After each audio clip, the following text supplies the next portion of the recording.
The Kidnapping of Persephone is seen in the Homeric Hymn to Demeter, translated by Evelyn White. Demeter's trim-ankled daughter, whom Hades rapt away, given to him by all-seeing Zeus the loud thunderer. Apart from Demeter, lady of the golden sword and glorious fruits, she, young Persephone, was playing with the deep-bosomed daughters of Okeanos, and gathering flowers over a soft meadow, roses and crocuses and beautiful violets. Irises also, and hyacinths and the narcissus, which Gaia made to grow at the will of Zeus, and to please Hades, also known as Polydector, to be a snare for the bloom-like girl, a marvelous, radiant flower. It was a thing of awe, whether for deathless gods or mortal men to see. From its root grew 100 blooms, and it smelled most sweetly, so that all wide heaven above and the whole earth and the sea's salt swelled with laughter for joy. The girl was amazed and reached out with both hands to take the lovely toy. But the wide path, earth, yawned, there in the plain of Nysa, and the lord, Hades, with his immortal horses sprang out upon her, the son of Cronos, O Hades, Polynomos, he who has many names. He caught her up, reluctant, upon his golden car, and bare her away, lamenting. Then she cried out shrilly with her voice, calling upon her father Zeus, the son of Cronos, who was most high and excellent, but no one, either of the deathless gods or mortal men, heard her voice, nor yet the olive trees bearing rich fruit.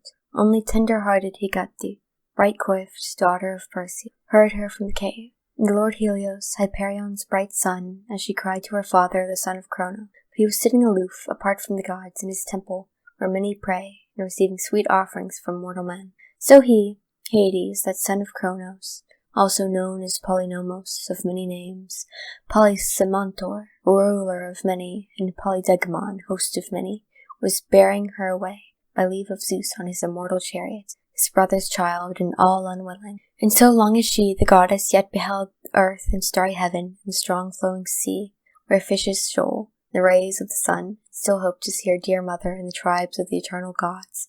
So long hope clammed her great heart for all her trouble, and the heights of the mountains and the depths of the sea ran with her immortal voice, and her queenly mother heard her. Bitter pain seized Demeter's heart, and she rent the covering upon her divine hair with her dear hands. Her dark cloak she cast down from both her shoulders and sped, like a wild bird, over the firm land and yielding sea, seeking her child. But no one would tell her the truth, neither god nor mortal man, and of the birds of omen none came with true news for her.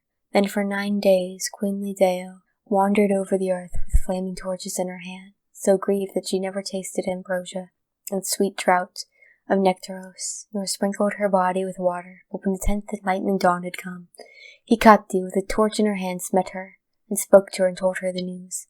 O queenly Demeter, bringer of seasons and giver of good gifts, what god of heaven, or what mortal man has rapt away Persephone, and pierced with sorrow your dear heart? For I heard her voice, yet saw not with my eyes who it was.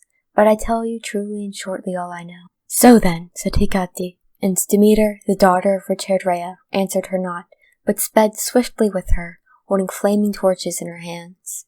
So they came to Helios, who was the watchman of both gods and men, and stood in front of his horses, and the bright goddess inquired of him, O Helios, do you at least regard me, goddess as I am, if ever by word or deed of mine I have cheered your heart and spirit? Through the fruitless air I heard the thrilling cry of my daughter whom I bear, sweet scion of my body and lovely in form, as of one seized violently, though with my eyes I saw nothing. But you, for with your beams you look down from the bright upper air over all the earth and sea, tell me truly of my dear child, if you have seen her anywhere. What god or mortal man has violently seized her against her will, and mine, and so made off? So said she, and the son of Hyperion, O Helios, answered her. Queen Demeter, daughter of rich-haired Rhea, I will tell you the truth, for I greatly reverence and pity you, in your grief for your trim-ankled daughter. None of the other deathless gods is to blame, but only cloud-gathering Zeus, who gave her to Hades, her father's brother, to be called his buxom wife. And Hades seized and took her loudly crying in his chariot down to his realm of mist and gloom. Yet, goddess, cease your loud lament, and keep not vain anger unrelentingly. Aidoneus, Polysemontor, also named Hades, is no unfitting husband among the deathless gods for your child, being your own brother and born of the same stock.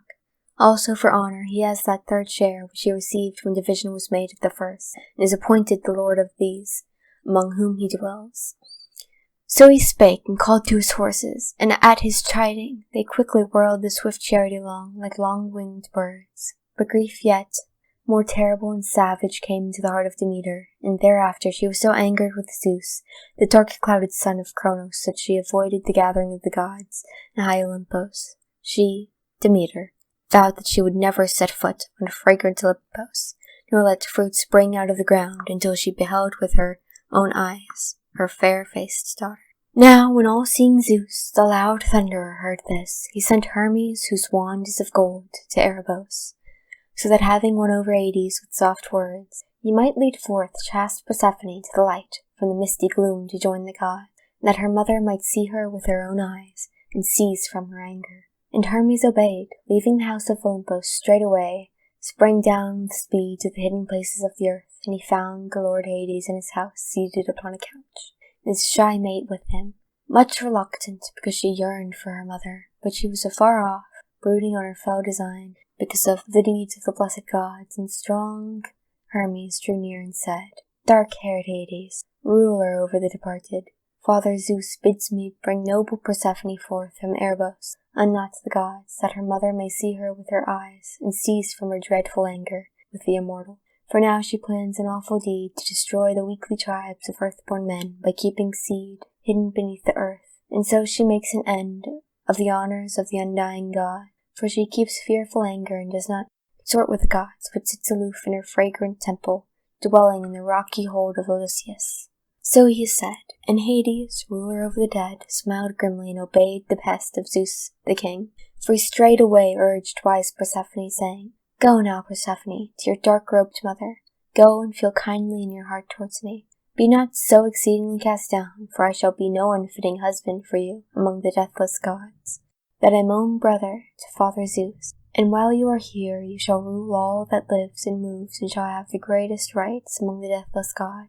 Those who defraud you and do not appease your power with offerings, reverently performing rites and paying fit gifts, shall be punished forevermore. When he said this, wise Persephone was filled with joy, and hastily sprang up for gladness. But he on his part secretly gave her a sweet pomegranate seed to eat, taking care for himself that she might not remain continually with the grave, dark-robed Demeter. Then Hades, Mentor, ruler of many, openly got his deathless horses ready beneath the golden chariot, and she mounted on the chariot, and strong Hermes took reins and whip in his dear hands and drove forth from the hall, the horses speeding readily.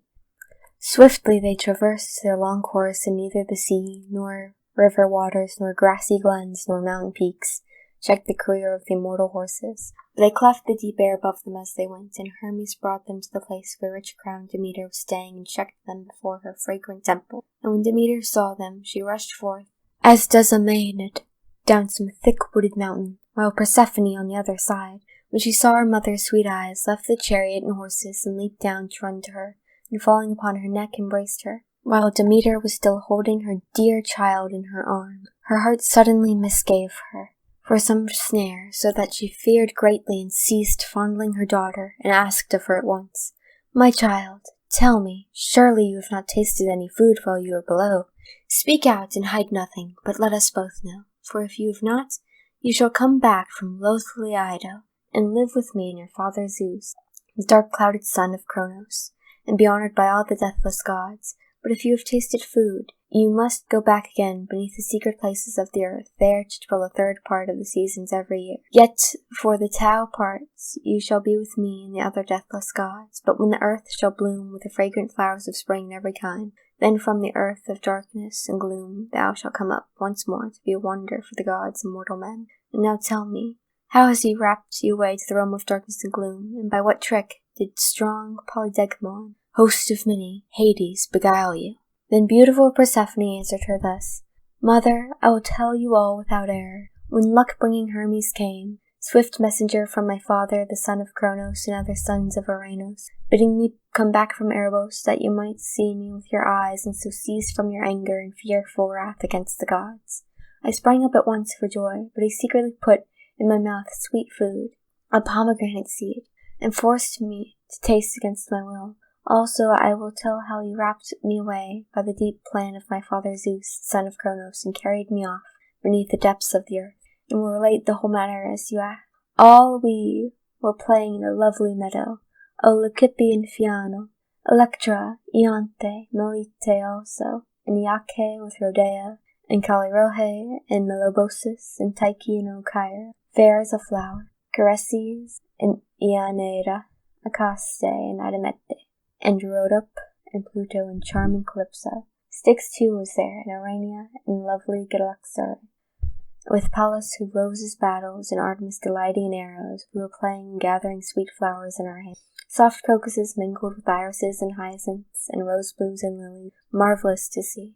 The narcissus, which the wide earth caused to grow yellow as a crocus, that I plucked in my joy, but the earth parted beneath, and there the strong lord, Hades, sprang forth in his golden chariot and bore me away, all unwilling, beneath the earth. Then I cried with a shrill cry, all this is true, sore though it grieves me to tell this tale.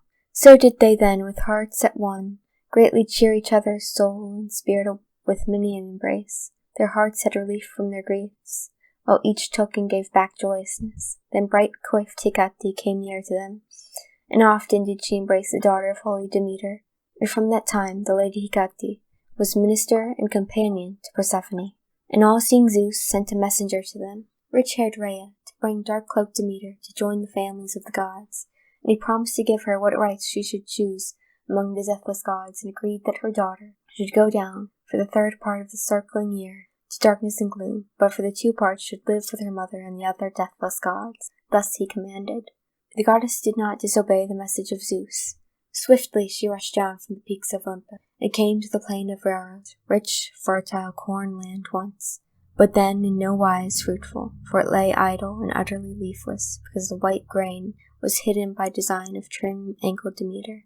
But afterwards, as springtime waxed, it was soon to be waving with long ears of corn, and its rich furrows to be loaded with grain upon the ground, while others would already be bound in sheaves. There first she landed from the fruitless upper air, and glad were the goddesses to see each other and cheered in heart. Then bright-coiffed Rhea said to Demeter, Come, my daughter, for far-seeing Zeus, the loud thunderer, calls you to join the families of the gods, and has promised to give you what rights you please among the deathless gods, and has agreed that for a third part of the circling year your daughter shall go down to the darkness and gloom, but for the 2 parts shall be with you, and the other deathless gods, so that he has declared it. It shall be, and has bowed his head in token. But come, my child, obey, and be not too angry unrelentingly with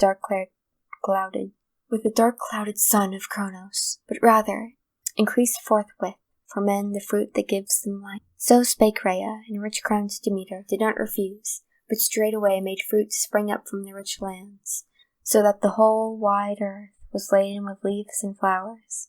Then she, Demeter, went to the leaders of Lycius, showed them the conduct of her rites, and taught them all her mysteries, awful mysteries which no one may in any way transgress or pry into, or utter, for deep awe of the gods checks the voice. Happy is he among men upon earth who have seen these mysteries, but he who is an uninitiate and who has no part in them never has thought like good things once he is dead.